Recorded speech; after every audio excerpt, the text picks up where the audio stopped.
بسم اللہ الرحمن الرحیم. جو جوابات سننے کے لیے آگے بڑھ رہے ہیں وہ نمازیوں کا احترام کریں، نہ ان کے آگے بیٹھے نہ ان کے آگے سے گزرے. آواز ہر جگہ پہنچ رہی ہے تو گناہ کرنے کی ضرورت نہیں ہے، جہاں ہے نہیں بیٹھے.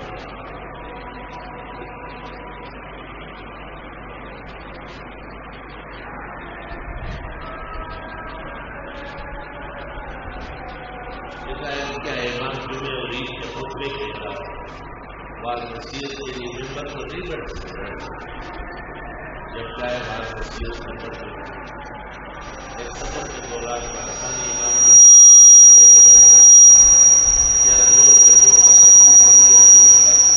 ایک ہو، اگر جمعہ مل گیا تو زور ختم، اور اگر زور پڑ لی تو جمعے کی ضرورت ہے. آخری جو جمعے آپ کو پیچھے پڑے محسوس ہو کہ آپ نے اعلیٰ باشی نہیں، طبیعت کی وجہ ہوگی کرنا اعلیٰ باشیاں پڑھنے سے آج آپ کو فائٹ پوری ہوئی دونوں پر. مسجد میں دیکھا کہ قرآن پاک سامنے رکھ کر قرات تراویح کر رہا تھا. یہ اجازت ہے نہیں، منع ہے، غلط کر رہا ہے. نماز میں جب قرآن میں دیکھ لیں گے تو نامناسب ہوگا، اور حنفیہ کے نزدیک نماز فاسد ہو جاتی ہے. اللہ انور شاہ اور احسن کو اور آپ کے تمام گھر والوں کو صحت تندرستی عطا فرمائے، آمین. جزاکم اللہ خیرا. مرنے کے بعد کسی کی آنکھ یا جسم کا کوئی حصہ نکالنا شریعت میں جائز ہے؟ آپ کو سب معلوم ہے کہ یہ ناجائز ہے. علماء نے وضاحت کی ہے کہ انسان اپنے اعضاء کا مالک نہیں ہے، لہٰذا اسے ڈونیٹ کرنا بھی ناجائز ہے. جو لوگ ایسا کرتے ہیں وہ شریعت سے نہیں پوچھتے، تو آپ بلا وجہ کے جو ہے نا اس میں تلیاں تنکے مار رہا ہے. علماء نے اپنی جگہ پوری وضاحت فرمائی.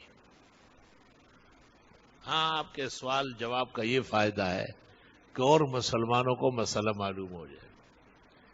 امام اور جنازہ مسجد سے باہر ہو، باقی نمازی مسجد کے اندر ہو.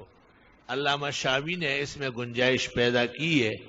ان کے علاوہ پورا مذہب حنفی علی الکراہیت علی الاطلاق ہے. فتاوی عالمگیری میں ہے سواء کان المیت خارج المسجد والقوم فی المسجد او المیت و بعض الخلق خارج المسجد و اکثرهم فی المسجد او المیت و اکثر الناس خارج المسجد و بعضهم فی المسجد والکراہۃ مطلقا.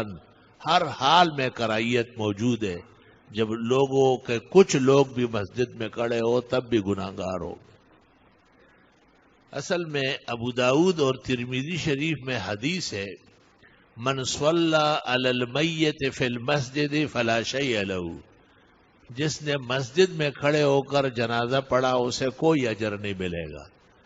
تو جب اجر نہیں مل رہا ہے تو جنازہ کیا ہوا؟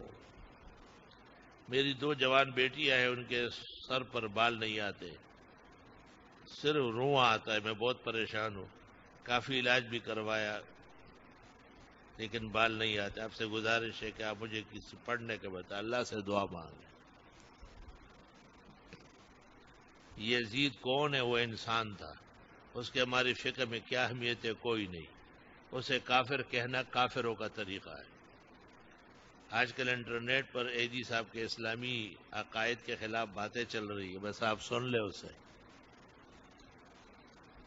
میرے پاس 5 تولے سونا اور 2 تولے کے مساوی رقم چاندی ہے، ایک پر بھی زکوٰۃ نہیں ہے.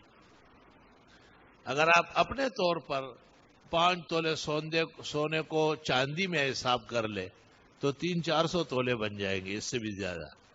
اس کو کہتے ہیں ترحم علی الفقراء، فقراء کے ساتھ احسان کرنا. باقی شرعن فقہن فتاوتن آپ کے اوپر زکوٰۃ نہیں ہے. نصاب کا پورا ہونا ایک بھی نہیں ہے. نہ سونے کا نصاب پورا ہے، وہ 7.5 تولے ہے، اور نہ چاندی کا نصاب پورا ہے، وہ 52.5 تولے ہے. نصاب کم ہونے کی صورت میں قطعی زکوٰۃ فرض نہیں ہے. احتیاط امر آخر ہے. بس دغه زور ختم شو. الحمدللہ رب العالمین. اللہم صل وسلم علی النبی وعلی آلہ واصحابہ وبارک وسلم وسلم علیہ. ربنا آتنا فی الدنیا حسنہ وفی الآخرۃ حسنہ وقنا عذاب النار اللہم انا نسألک العفو والعافیہ فی الدنیا والآخرہ۔ اللہ تعالیٰ مسلمان مرحومین کی بخشش فرمائے، پریشان حالوں کی مدد فرمائے، کشمیری مسلمانوں کو فتوحات عطا فرمائے، ان کے سروں سے ہندوستان اور بھارت کے ظالمانہ ہتھ کنڈے، ظلم و ستم اور بربریت دور فرمائے، اور انہیں پورے عالم کے دہارے میں اسلامی کیف کے ساتھ آزادانہ اور پر راحت اور پرسکون زندگی گزارنے کے لیے آزادی وطن کی نعمت نصیب فرمائے۔ صلی اللہ